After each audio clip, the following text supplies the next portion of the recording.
the magical moment of conducting, which is you go onto a stage, there's an orchestra sitting, they're all, you know, warming up and doing stuff. And I go on the podium, you know, this little office of a conductor, or rather a cubicle, you know, an open space cubicle with a lot of space. And in front of all that noise, you do a very small gesture, something like this, not very pomp, not very sophisticated, this. And suddenly, out of the chaos, order. Noise becomes music. And this is fantastic, and it's so tempting to think that it's all about me. All those great people here, virtuosi, they make noise, they need me to do that. Not really. If it were that, I would just, save you the talk and teach you the gesture. So you could go out to the world and do this in whatever company or whatever you want, and you have perfect harmony. It doesn't work. Let's look at the first video. I hope you'll think it's a good example of harmony, and then speak a little bit about how it comes about.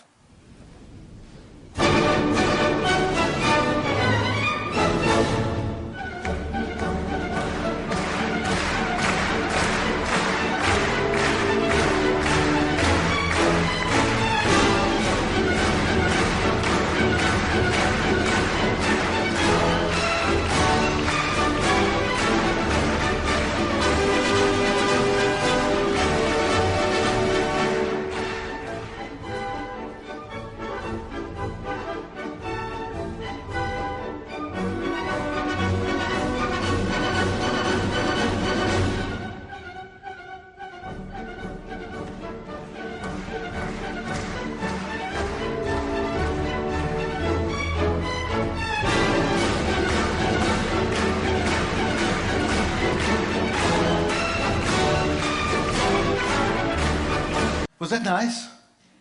So if that was a sort of a success, now who should we thank for the success? I mean, obviously the orchestra musicians playing beautifully, the Vienna Philharmonic Orchestra. They don't often even look at the conductor. And then you have the clapping audience, yeah, actually taking part in doing the music. You know, Viennese audiences usually don't interfere the music. Yeah? This is the closest to an oriental belly dancing feast that you ever get in Vienna. Yeah? Unlike, for example, in Israel, where audiences cough all the time. Yeah? You know, Arthur Rubinstein, the pianist, used to say that anywhere in the world, people that have the flu, they go to a doctor. In Tel Aviv, they come to my concerts. So that's a sort of a tradition. But Viennese audiences do not do that. But here they go out of the regular, just to be part of that, to become part of the orchestra, and that's great. You know, audiences like you, yeah, make the event. But what about the conductor? What can you say the conductor was doing, actually? Yeah, he was happy, and I often show this, you know, to senior management. People get annoyed. You come to work. How come you're so happy? Something must be wrong there, yeah? But he's spreading happiness. And I think the happiness, the important thing is this happiness does not come from only his own story and his joy of the music. The joy is about enabling other people's stories to be heard at the same time. You have the story of the orchestra as a professional body. You have the story of the audience as a community. Yeah? You have the stories of the individuals in the orchestra and in the audience. And then you have other stories, unseen. People who built this wonderful concert hall. Yeah? People who made those, you know, Stradivarius, Amati, all those beautiful instruments. And all those stories are being heard at the same time. This is the true experience of a live concert. That's a reason to go out of home. Yeah? But not all conductors do just that. Let's see somebody else, a great conductor, Riccardo Muti, please.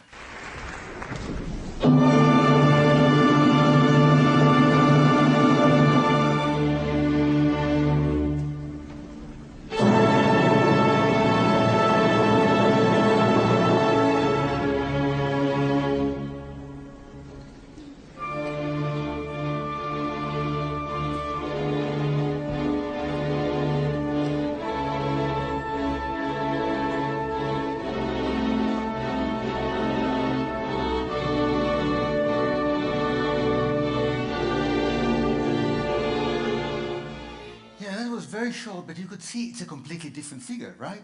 He's awesome, he's so commanding, yeah? So clear.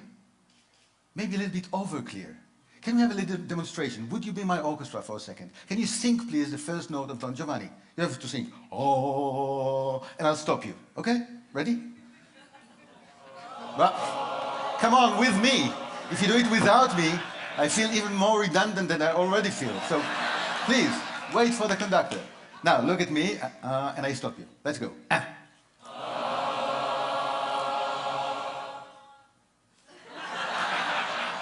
So we'll have a little chat later. But there's a vacancy for a...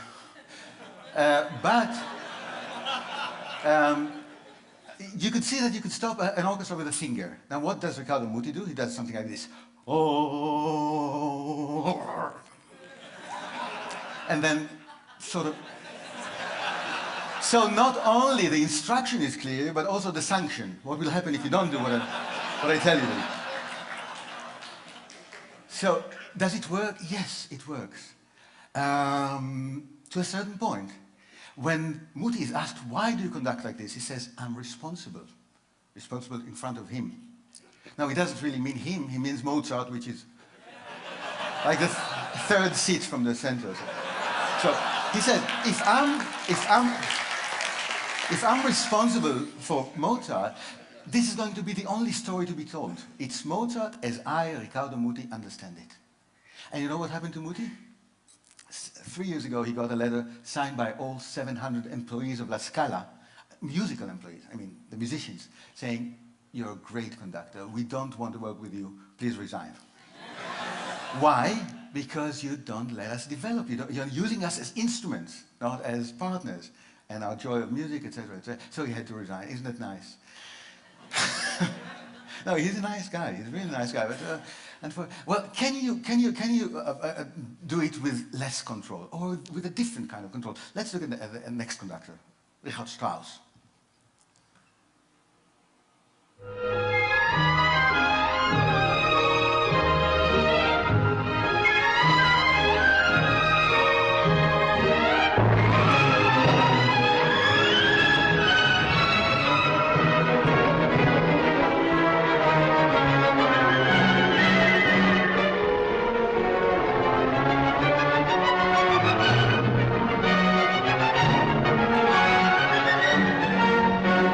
I'm afraid you'll get the feeling that I really, picked up on him because he's old, and it's not true. When he was a young man, about 30, he wrote what he called the 10 Commandments for conductors. First one was, if you sweat by the end of the concert, it means that you must have done something wrong. That's the first one. The fourth one you like better. It says, never look at the trombones. It only encourages them. So, the whole idea is really to let it happen by itself. Do not interfere. But how does it happen? Did you see him turning pages in the score? Now, either he's senile and doesn't remember his own music because he wrote the music, or he's actually transferring a very strong message to them saying, come on guys, you have to play by the book. So it's not about my story, it's not about your stories, it's only the execution of the rhythm music, no interpretation. Interpretation is the real story of the performer. So no, doesn't want that. That's a different kind of control. Let's see another super conductor, a German superconductor, Herbert von Karajan, please.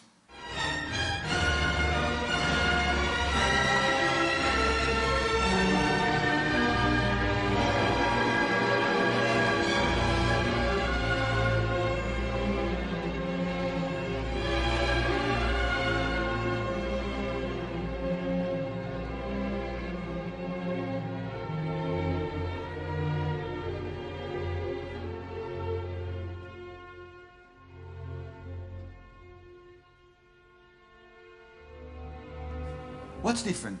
Did you see the eyes? Closed. Did you see the hands? Did you see this kind of movement? Let me conduct you twice. Once like a Muti, and you'll clap. Just once, and then like Karajan. Let's see what happens, okay? Like Muti. Be ready? Because Muti... Okay? Ready? Let's do it. And then. Good. Now like a Karajan. Since you're already trained, let me concentrate, close my eyes. Come. Why not together? Because you didn't know when to play. Now, I can tell you, even the Berlin Philharmonic don't know when to play. Yeah? But I'll tell you how they do it. No cynicism. This is a German orchestra, yes? They look at Karajan, and then they look at each other. Like, do you understand what this guy wants? And after doing that, they really look at each other, and the first players of the orchestra lead the whole ensemble in playing together. And when Karajan is asked about it, he actually says, yes, the worst damage I can do to my orchestra is to give them a clear instruction, because that would prevent the ensemble, the listening to each other that's needed for an orchestra. Now that's great. What about the eyes? Why are the eyes closed? Yeah? There's a wonderful story about Karajan conducting in London, and he cues in a flute player like this. The guy has no idea what to do. So, Maestro, with all due respect, when should I start? What do you think Karajan's reply was? When should I start? Oh yeah. He says, you start when you can't stand it anymore. Meaning that you know you have no authority to change anything. It's my music. The real music is only in Karajan's head, and you have to guess my mind. So you are under tremendous pressure because I don't give you an instruction, and yet you have to guess my mind. So it's a different kind of a very spiritual, but yet very firm control. Now, if you're doing all the things we talked about together, and maybe some others, you can get to this wonderful point of doing without doing. And for the last video, I think this is simply the best title. My friend Peter says, if you love something, give it away. So, please.